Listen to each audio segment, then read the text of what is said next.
चलिए, good morning सभी। आगे बढ़ते हैं सीएसएस में। सीएसएस का आज का टॉपिक है सीएसएस बॉक्स मॉडल। अब पहले मैं आपको एक्सप्लेन कर दूं है क्या चीज। इसके अकॉर्डिंग कि कोई भी एलिमेंट अगर हम रखते हैं अपने डॉक्यूमेंट में, तो उसमें क्या होता है, इंटरनली पहले तो कंटेंट होता है, उसके ऊपर एक पैडिंग होती है। मतलब उसकी जो भी बॉर्डर है, बॉर्डर से कंटेंट के बीच की दूरी, ठीक। फिर लास्ट में उसके ऊपर होता है बॉर्डर। बॉर्डर की थिकनेस वगैरह वो आप सेट कर सकते हैं, बॉर्डर स्टाइल चेंज कर सकते हैं, हमने पहले ही कर रखा है। उसके ऊपर होती है मार्जिन, हमारे डॉक्यूमेंट से कितनी दूरी हो उसकी, ठीक। तो इतनी चीजें मिलके बनता है हमारा एक तरह से बॉक्स मॉडल, इसको कह सकते हैं। क्या क्या चीजें इसमें इंक्लूड होती हैं? कंटेंट होता है। कंटेंट सबसे इनर साइड में जो भी एलिमेंट हम रखते हैं वो कंटेंट कहलाता है। और उसके ऊपर जो हम बॉर्डर देखते हैं, जनरली बॉर्डर जब लगाते हैं तो बॉर्डर देखते हैं, इस बॉर्डर और कंटेंट के बीच की स्पेस को हम पैडिंग कहते हैं। और बॉर्डर और उसके एक्सटर्नल जो भी डॉक्यूमेंट है उसके बीच की दूरी को हम मार्जिन कहते हैं। तो एक एग्जांपल जरा रन करा के देखा जाए कि इसमें बॉक्स में हम बॉक्स की विड्थ, मार्जिन, ये सब कैसे लगा सकते हैं, पैडिंग कैसे लगा सकते हैं, ठीक। इसको देखने के लिए हमने एग्जांपल यहाँ पे कॉपी कर लिया। और एक्चुअली में किया क्या, हमने यहाँ पे एक डिवीजन लिया, ठीक, जिसमें जिसका हमने डाला विड्थ 320, पैडिंग डाल दी 10 px। ये पैडिंग क्या होती है, विड्थ क्या होती है, मैं पहले ही बता चुका हूँ एग्जांपल के साथ। बॉर्डर कितनी रखने हैं, बॉर्डर की थिकनेस क्या है 5 px, और क्या रहेगा सॉलिड ग्रे, मार्जिन 0, ठीक। ये हमने डिवीजन की प्रॉपर्टी यहाँ पे पहले ही सीएसएस से सेट कर दी। अब हमने एक इमेज लिया, एक इमेज लिया, और इमेज की साइज हमने यहाँ पे विड्थ दे दी 350, हाइट दे दिया 263, ठीक। इसके नीचे हम इमेज के बारे में लिख रहे हैं, जो कि डिवीजन डिवीजन ये वाली जो प्रॉपर्टी लगेगी वो इसमें लगेगी, ठीक। तो रन करा के देखते हैं कैसे होता है। ये देखिए, एक छोटा सा एग्जांपल ही है डेमोन्स्ट्रेशन के लिए। कैलकुलेट द टोटल विड्थ इसकी, द पिक्चर अबाउट 350 px। ये मतलब कैलकुलेट करके नहीं बताया है, लेकिन मैंने एक एग्जांपल दिया है इसका। आप इस पे देखिए पैडिंग कितनी है, पैडिंग है हमारी 10 px, मतलब इस बॉर्डर से इस टेक्स्ट के बीच की जो दूरी है वो है 10 px, ठीक। इस जो भी बॉर्डर है इसकी विड्थ कितनी है 320, मतलब ये जो हिस्सा है ये 320 है, ठीक। Border 5 px solid grey, 5 pixel 5 px thick और सॉलिड और ग्रे कलर का है, ठीक। तो इस चीज पे ध्यान दीजिएगा, काफी सिंपल है। आगे बढ़ते हैं। अब बढ़ते हैं टेक्स्ट प्रॉपर्टी पे। तो जैसा हम लोगों ने पहले हम लोगों ने कलर वगैरह लगाए थे, उस तरह से कलर हम टेक्स्ट पे भी लगा सकते हैं, ऑब्वियस सी बात है। और इसको भी तीनों तरह से लगा सकते हैं, या तो हम कलर का नेम दें, या तो नेम दें, या हेक्स वैल्यू दें, या आरजीबी वैल्यू दें। तीनों में से कोई सा भी इंप्लीमेंट करा सकते हैं। इसमें ऑब्वियसली इन दोनों में कहीं ज्यादा ऑप्शन मिल जाते हैं इसके कंपैरिजन में, ठीक। इसकी वैल्यू निकालने के लिए मैंने आपको पहले ही बताया था HTML कलर कोड्स।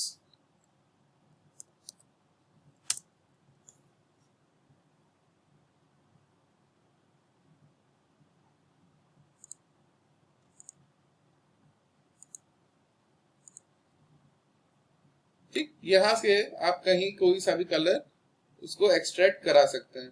तो एक एग्जांपल लेके चलते हैं टेक्स्ट पे कैसे लगता है कलर।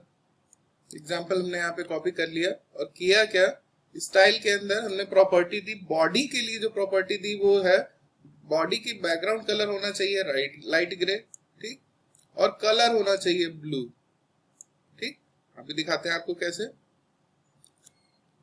फिर H1 के लिए बैकग्राउंड कलर होना चाहिए ब्लैक और कलर होना चाहिए व्हाइट। दोनों में डिफरेंस क्या है अभी रन करा के दिखाते हैं आपको। रन कर लेते हैं।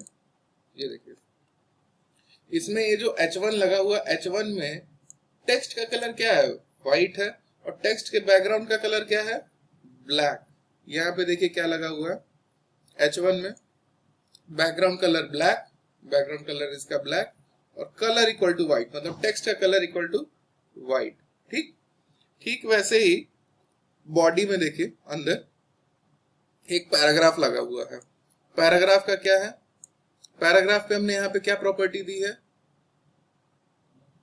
पैराग्राफ की जगह पूरी की पूरी बॉडी पे प्रॉपर्टी लगी हुई है क्या, कि बॉडी का बैकग्राउंड कलर होना चाहिए लाइट ग्रे, ये रहा आपका लाइट ग्रे, और उस पे कुछ भी हो टेक्स्ट लिखा हुआ उसका कलर हो ब्लू, ये देखिए ब्लू कलर से लिखा हुआ है। ठीक, तो काफी सिंपल है ये, इसको आप इम्प्लीमेंट करा सकते हैं कहीं भी, जरूर से कर लीजिएगा, काफी आसान है और काफी जगह इस्तेमाल होने वाला है।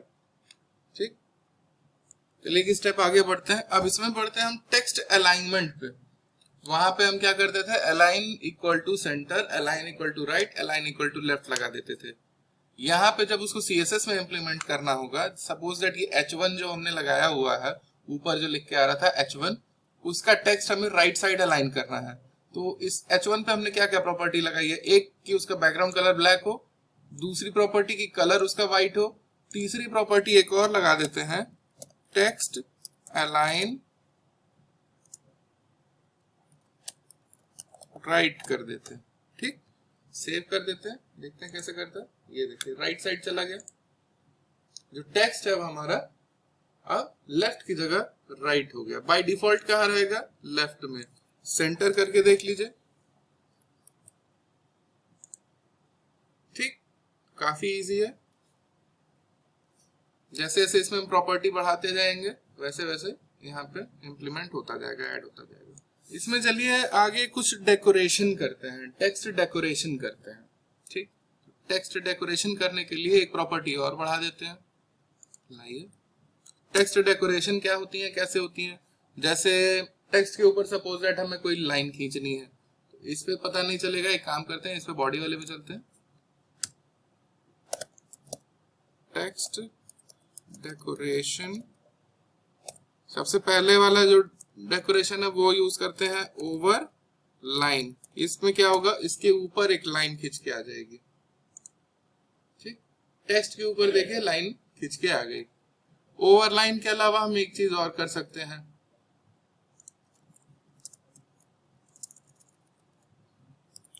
Line hyphen through. ये क्या होगा, बीच में से काट देगा इसको। ठीक, ये बॉडी पे, पूरे बॉडी पे इंप्लीमेंट हो रहा है, इसलिए हर जगह आपको इसमें भी दिखेगा। ठीक, क्योंकि H1 कहाँ लगा हुआ है, H1 लगा है बॉडी के अंदर, और बॉडी पे हमने प्रॉपर्टी लगाई है तो इसमें H1 भी आता है और P भी आता है, तो H1 पे भी प्रॉपर्टी लग रही है और P पे भी लग रही है। और क्या डेकोरेशन है, एक होता है अंडरलाइन, वो भी लगा देते हैं।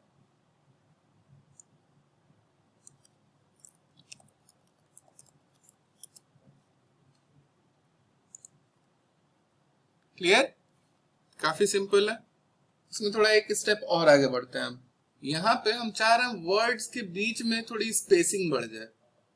ठीक, तो पैराग्राफ के अंदर ही इसमें एक प्रॉपर्टी और लगा देते हैं। पहले चलिए H1 पे करके देखते हैं। H1 पे एक प्रॉपर्टी और लगा दीजिए, वर्ड स्पेसिंग। ठीक, इसको दे देते हैं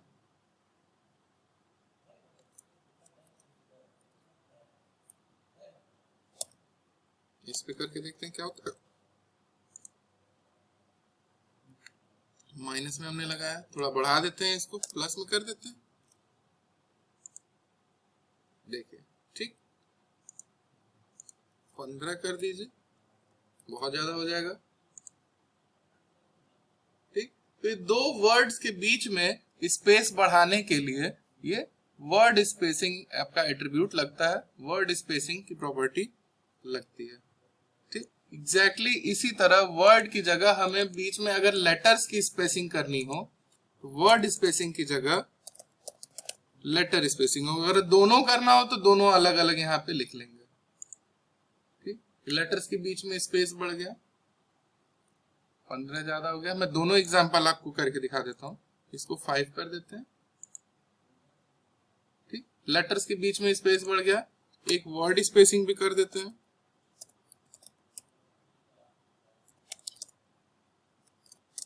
इसको भी कर देते हैं 8px।